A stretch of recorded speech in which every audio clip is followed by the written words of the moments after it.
They thought I was done for, that losing my job meant losing my worth.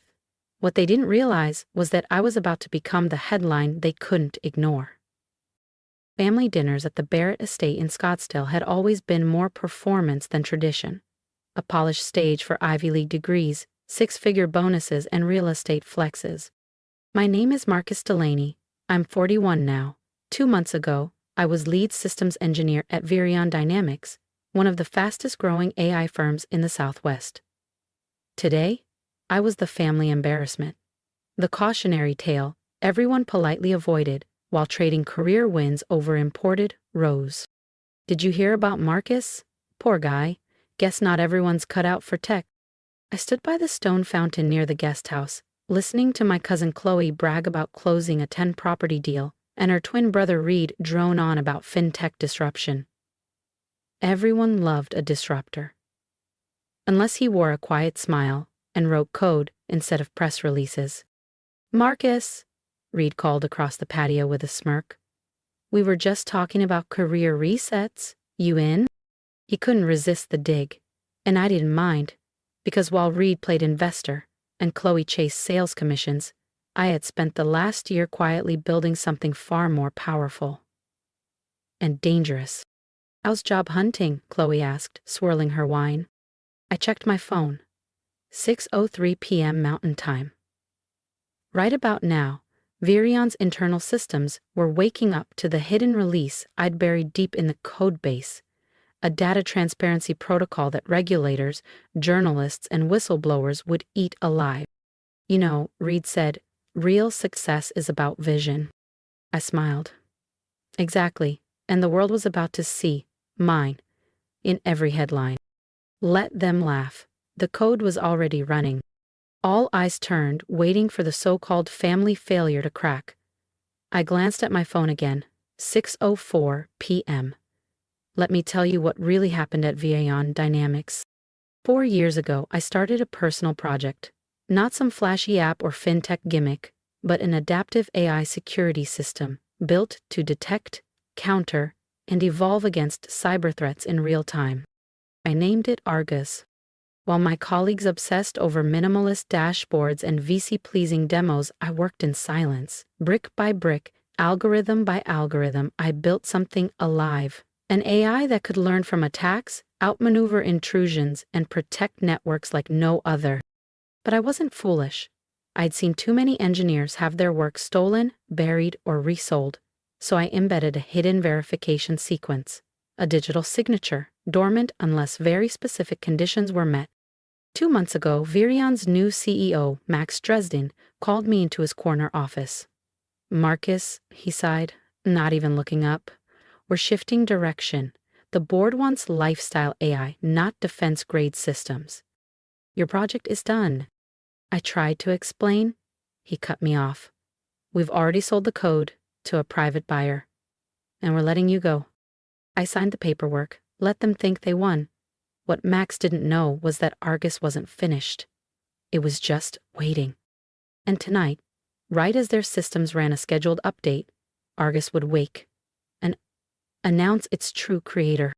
You should have gone into sales, Marcus, Reed sneered from the patio, grinning like he'd won something.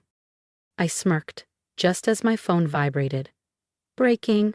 Former Virion engineer tied to revolutionary AI exposed. Chloe raised an eyebrow. Job offer? Not quite, I said, tucking my phone away. Evan snorted. Pretty sure the diner's still hiring dishwashers. I looked up. Better save me a seat then. 6:05 p.m. Mountain Time.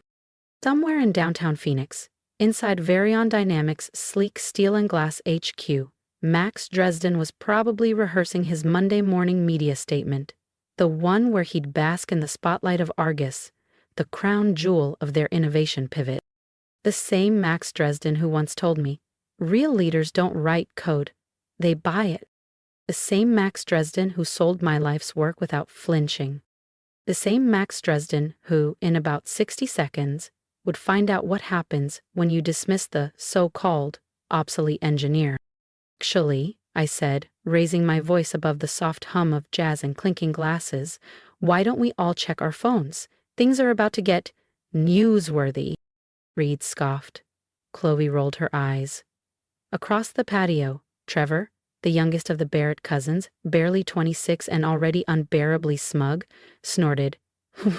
What's this? Some revenge app launch? I didn't answer. I just looked down.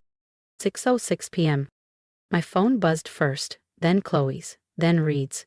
One by one, the yard filled with startled tones. Notification banners lit up like fireworks across every screen. Rion Dynamics stock suspended amidst code authorship scandal. Reed's grin vanished. Chloe's wineglass tilted in her hand. Trevor cursed under his breath. What the hell is this? He asked, voice cracking. I took a long sip from my glass and smiled. Oh, just a harmless little system update, I said. Argus came with let's call it a digital truth serum. NOR alerts popped up. DoD freezes $1,300,000,000 cents. Deal pending investigation. Former lead engineer claims ownership of breakthrough AI. Trevor stepped forward, pale now. Marcus, what did you do? I set my glass down, pulled out the beat-up laptop I never let go of. Want a demo? I asked. You all love demos, right? They leaned in, silent. I logged into a secure feed showing Argus's verification protocol in motion. Lines of code streamed down the screen. Timestamps, cryptographic markers, digital footprints, all tracing the AI's core framework directly back to me. 5 years, 2 months, 19 days, every line of logic, every sleepless night. All of it. Mine. I kept my tone steady, even as adrenaline surged. That's how long I spent building Argus. 5 years. Nights, weekends, holidays, while Max Dresden and his so-called visionaries strutted across stages, sipping cocktails at innovation summits, bragging about tech they didn't even understand. Across the patio, Aunt Helen rose, and Chloe's mother gasped as her phone buzzed again. We're on Dynamics under federal scrutiny for AI ownership fraud. But they fired you, Trevor stammered, his earlier arrogance melting. Didn't they own everything you did? I turned my laptop toward them and pulled up a second window. Actually, no. I opened an email thread. Max Dresden's breezy approval to experiment with prototype code on their sandbox server. Dated, signed, stamped. You see, Argus was never a Virion initiative. I built it on my own time, on my own machines. The only reason it ever touched their system was because I asked, and he signed off. When they sold it to the defense sector without attribution, they activated the trigger, a passive watchdog that recorded every shady move, every edit, every leak, and waited for the right moment to speak. Reed leaned closer, his bravado gone, replaced with dawning dread. So that billion-dollar contract? Built on stolen tech, I confirmed. Max Dresden pitched a system he didn't build, didn't understand, and now? I held up my phone. Incoming call, Max Dresden. I declined. But that's not even the best part, I said, tapping one last time. A window opened, a folder labeled Legal Documentation.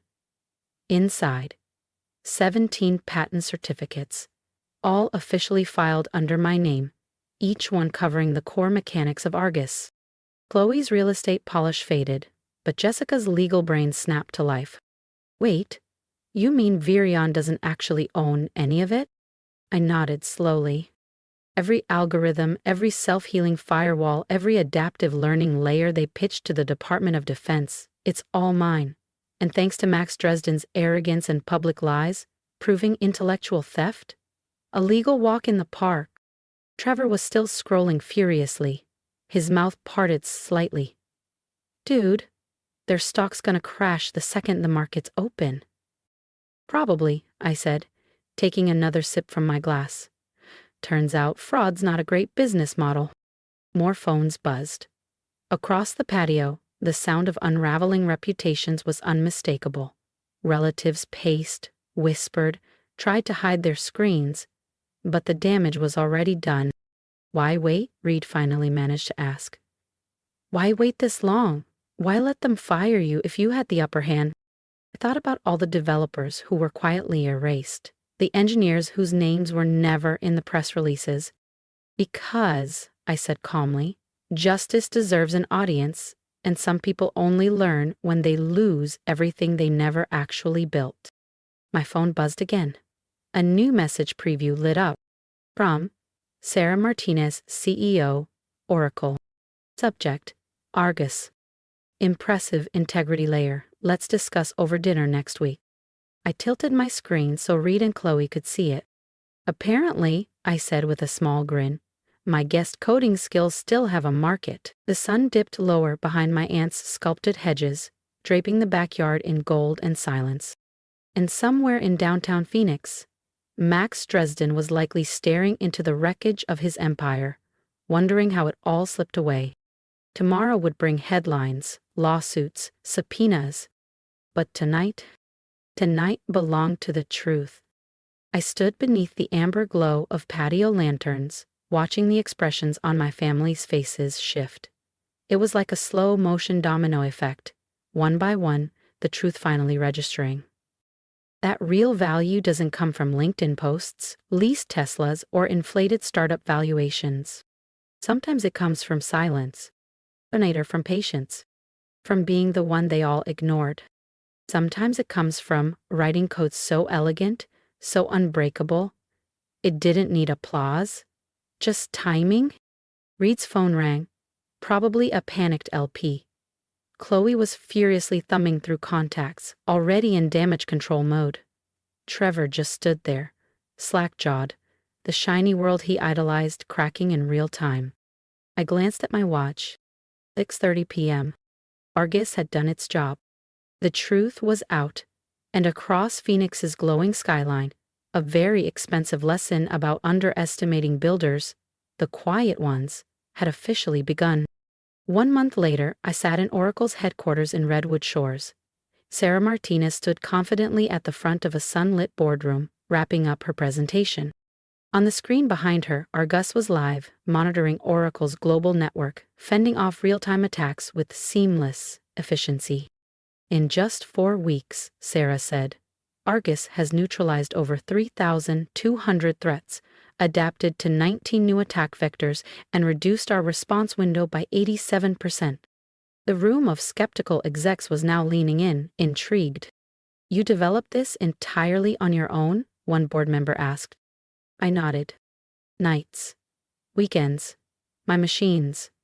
My capital. Not a single line of code belongs to Virion. Virion only gave me access to test servers, I added, pulling up the signed approval. And that came with full IP protection, on record. Respect followed, finally, on my terms. It was the same testing environment that had allowed me to fine-tune Argus's authentication core, the very system that exposed Max Dresden's theft to the world. Well then, Sarah Martinez said, smiling across the Oracle boardroom, I think we're all in agreement. Shall we make it official? The board vote was unanimous. By that evening, the news would hit every major outlet. Oracle secures exclusive rights to Argus for $4,200,000,000. And me? I'd be stepping in as Chief Technology Officer, overseeing Argus's global rollout, the same platform they once dismissed as too niche. My phone had been buzzing nonstop since the scandal broke. Journalists wanted interviews. Cybersecurity panels wanted keynote speakers. Congressional committees were requesting testimony on tech ownership fraud. But the messages that mattered most came from other developers. Hundreds of them. Tales of erased names, stolen patents, 20-hour coding days ending in someone else's press release. Argus had grown into more than a platform. It had become a movement, a quiet rebellion against a system built on silencing builders. As I stepped out of Oracle's San Francisco campus, my phone rang. I paused. Familiar number. Hey, Reed, I answered. His voice was low, tight. Marcus, I need your help. After the Virion fallout, Reed's venture capital firm was under a microscope. Investors were pulling out. His portfolio companies were collapsing. Developers were quitting in protest. They're leaving, he said. My team, my funding, everything. I didn't get it. Didn't get what? The real innovation doesn't come from taking credit, it comes from actually building, from respect. I thought of the engineers buried under NDAs, the ones who'd messaged me in the dark. I exhaled and gave a small nod to myself. Send me their names, I said. Oracle's scaling fast. We need developers who understand code and integrity. That evening, I drove past Virion Dynamics' once imposing campus. The lights were mostly out. The lobby sign had already been removed. Bankruptcy filings were underway. Investigations loomed. In the parking lot, a figure waved from under a street lamp. Leo Tran, a junior developer who had quietly stood by me during the chaos. Mr. Delaney, he called, grinning. Or should I say, Mr. CTO? I chuckled. Marcus is fine. And you? I asked, genuinely curious. Honestly, Leo said, his smile wide, never better. After Argus exposed Dresden, a bunch of us started talking, organizing. We've been documenting everything, every stolen commit, every misattributed innovation. He pulled out his phone and showed me a sleek new site. Developers from across the industry were uploading their stories. Names, timelines, code snippets, all crowdsourced and timestamped. We're calling it the Argus Pact, he said proudly. A framework for protecting developer rights. Think of it as an open-source defense system against corporate theft. I stared at the screen. What had begun in my home office was now a global movement. Send me the link, I said. Oracle's new ethics council might want to back this. My phone buzzed again, a new message. From Jessica Barrett. After the Virion meltdown, Google had launched a sweeping review into code attribution across all divisions. Jessica, once the rising legal star, had been asked to step down, pending investigation into misrepresentation on several past deals. The silence that followed felt different now. Not emptiness, but justice, finally catching up. And for the first time in a long time, I allowed myself to smile without restraint. I get it now, her message read. Why you stayed in engineering instead of chasing titles. Real power doesn't come from taking credit. It comes from building something that lasts. I leaned back in my chair, staring at the old laptop on my desk, the same battered machine where Argus first came alive. Across continents, Argus now protected critical infrastructure, intercepted thousands of cyber attacks, and quietly safeguarded entire economies from collapse. But that wasn't its greatest impact. The real legacy? It was the awakening it ignited. Stronger IP protections, mandatory attribution protocols, and a growing developer rights movement demanding justice for those who actually built the digital future. My phone buzzed again. A message from Trevor, the same cousin who'd once cracked jokes about my career reset by the koi pond. Signed up for coding bootcamp. Starting next week, he wrote. Do you think you'd mentor me? I want to learn how to build something real. I smiled. I'd walked the long road, from overlooked programmer to industry transformer, and I knew exactly where he needed to begin. Lesson 1, I replied. Success isn't about who talks the loudest. It's about who puts in the work and protects what they create. Outside, the Phoenix skyline shimmered in the distance. Tomorrow, I'd walk into Oracle headquarters as their new chief technology officer. Next week, I'd testify before Congress on digital ownership and innovation ethics. And tonight, I opened a new blank file. A fresh project, a new challenge. Because the real power in tech doesn't come from headlines, job titles, or billion-dollar deals. It comes from the people willing to stay up late, solve the problems no one else wants to face, and write the code that holds everything together. Every function, every loop, every line, it all tells a story. And mine rewrote the rules. If you've made it this far, this isn't just about me. It's about every builder, every creator who's ever been talked over, written off, or stripped of credit. If you've ever had your work stolen or been told you weren't enough, I want to hear your story.